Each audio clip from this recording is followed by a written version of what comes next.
কি দোকানে যেতেই হবে, আমার দোকান খুলতেই হবে, আমার ব্যবসা করতেই হবে, আমার লেখাপড়া করতেই হবে, আমার ডিগ্রি কোর্স অর্জন করতেই হবে। আর চলো ভাই মসজিদে যাই, বলছে নামাজ তো পড়তে হবে। কি দুনিয়ায় সবকিছু করতেই হয়, আর নামাজ রোজা আল্লাহর হুকুম করতে হয়, যখন তখন গেলে হবে নাকি?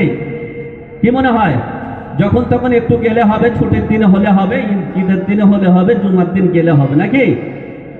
না দোস্ত, দাওয়াতের মেহনতের মধ্যে চাওয়া হচ্ছে ইবাদত আপনাকে করতেই হবে, আল্লাহর হুকুম মানতেই হবে, নবীর তরিকায় চলতে হবে। কিন্তু আমাদের দুনিয়াটা করতে হয়, আর আখিরাতটা আমাদের কাছে মনে হয় করতে হয়। কি ভাই, করতে শুধু হবে না, করতেই হবে।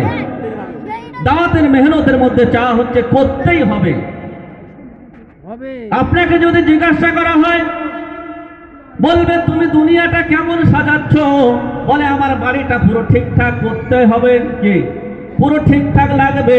বলে বাথরুমটা তৈরি করবে, তাতে ভালো করে ডেকোরেশন করতে হবে। তাকে কি করতে হবে? বলে আমার ওখানে পুরো ঠিকঠাক পাথর লাগাতে হবে, সুন্দর কারুকার্য করতে হবে। বলে দোকানটা ঠিকঠাক খুলতে হবে, দোকানটা ঠিকঠাক চালাতে হবে। বলছে বাচ্চা কাচ্চা ঠিকঠাক লেখাপড়া শেখাতে হবে, ঠিকঠাক পরীক্ষা দিতে হবে। আর আখিরাতের যদি বেলা বলা হয়, নামাজ রোজার কথা বলা হয়, বলে ঠিকঠাক করলে হবে। কি গো, ইবাদত ঠিকঠাক হলে হবে নাকি? কি মনে হয়? ইবাদত ঠিকঠাক করতে হবে নাকি? আর দুনিয়া পুরো ঠিকঠাক না দোস্তরা। আল্লাহ রাব্বুল আলামিন, আমার আল্লাহ জানিয়ে দিলেন, বান্দা তোমাকে তৈরি থাকতে হবে। কখন তোমাকে ডেকে নেওয়া হবে জানো না, তবে প্রতিটা আমল তোমাকে পূর্ণ ইয়াকিনের সঙ্গে ভালো আমল করতে হবে। কি হবে না? ফাইদা জা আজালুহুম ফালা ইস্তাখিরুনা সাআতাও ওয়ালা ইস্তাকদিমুন। আল্লাহ বলে বান্দারে, যখন সময় ঘনিয়ে আসবে, একটা কদম আগে এবং একটা কদম পিছে ফেলার ক্ষমতা দেওয়া হবে না। তুমি কেন করছো বাহানা? একবার ভেবে দেখবে না? দোকানে আসে বলে কাস্টমার আসে, এখন নামাজ পড়া যাবে না, মাকানে গিয়ে পড়বো, বলে কি বলে না? বলে গাড়িতে আসে, বাড়িতে গিয়ে পড়বো। ও দোস্ত, কে বলেছে তুমি গাড়িতে ছিলে বাড়িতে আসবে, দোকানে ছিলে মাকানে আসবে, জলে ছিলে ডাঙায় আসবে, গাছের তলায় ছিলে ছাদের তলায় আসবে? কে বলেছে বলো না? তবে তুমি তোমার গ্যারান্টি যখন রইল না, যখন সময় হয়েছে ভালো আমল করতে হবে। কি হবে না? অনেকে বলে সারাদিন কাজ কাম করেছি, রাতে ঘুমিয়েছি, ফজরে উঠতে কষ্ট হচ্ছে, জোহরটা যা হোক, আজ ফজরটা যায় যাক, জোহরে যাব। কে বলেছে তুমি জোহরে যাবে? কেন ভাবলে না? কেমন করে ঘুমাও তুমি, কেমন করে ঘুমাও তুমি, ফজর করে কাজা। এমন তো হতে পারে জোহরে জানাজা। কে বলেছে আপনি জোহরে যাবে? হয়তো আপনার জানাজার নামাজ হয়ে যাবে, আপনার আসল নামাজ পড়া হবে না। তাই কবি বলছেন, তৈরি থেকো, তৈরি রেখো, তৈরি থেকো, তৈরি রেখো, কবরের মান সামান একদিন তোমারই নাম মসজিদে হবে এলান। আমার নবী বলছেন, ইস টাইম কো গনিমত সমঝো, এই সময়টুকু মূল্য বুঝে মূল্যায়ন করে নাও। জীবনের হয়তো শেষ রাত, জীবনের হয়তো শেষ বাত, আর জীবনের হয়তো শেষ নসিহত। হতে পারে কি পারে না বাপ? হতে পারে কি পারে না? জীবনের হয়তো শেষ রজনী। আহা দোস্ত, আমি আপনি জানিনি, হয়তো সকালবেলা সবাই ঘুম থেকে উঠবে, করিম চাচা ওঠো না, বলে উঠবে না। বলে কি হয়েছে বলো না? বলে চিরজীবন ঘুমিয়ে গেছে, ঘুম ভাঙানো যাবে না।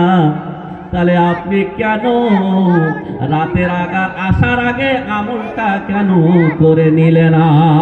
দাওয়াতের মেহনতের মধ্যে চা হচ্ছে আপনি আপনার টাইমটা মূল্য বুঝে মূল্যায়ন করে নাও। হয়তো আপনার জীবনের শেষ রাত, জীবনের হয়তো শেষ বাত, জীবনের হয়তো শেষ নসিহত হতে পারে কি পারে না।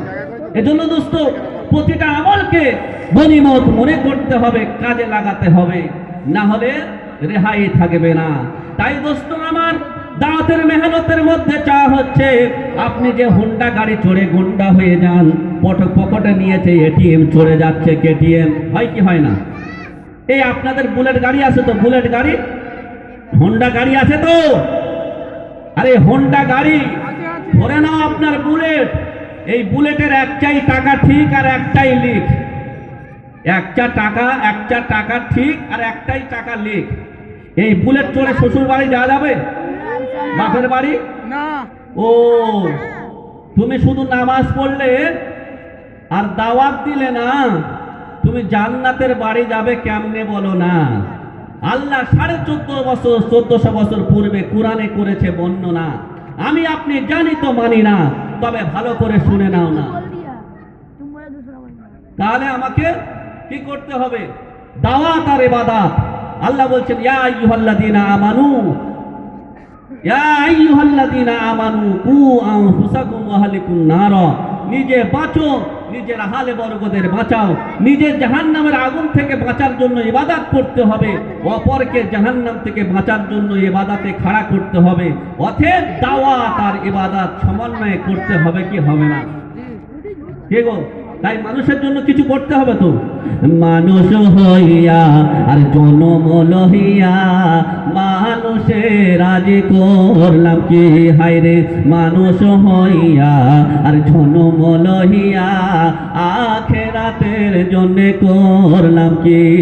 আমার বাল্যকাল গেল হাসিতে খেলিতে, বাল্যকাল গেল হাসিতে খেলিতে, যৌবন কাল গেল রসে রঙ্গে, আমার চুল পাখিল আর দাঁত পড়িল, সম্বল হইল হাতের লাঠি, ওইটা রাখিতেছে আমার কবরের মাটি।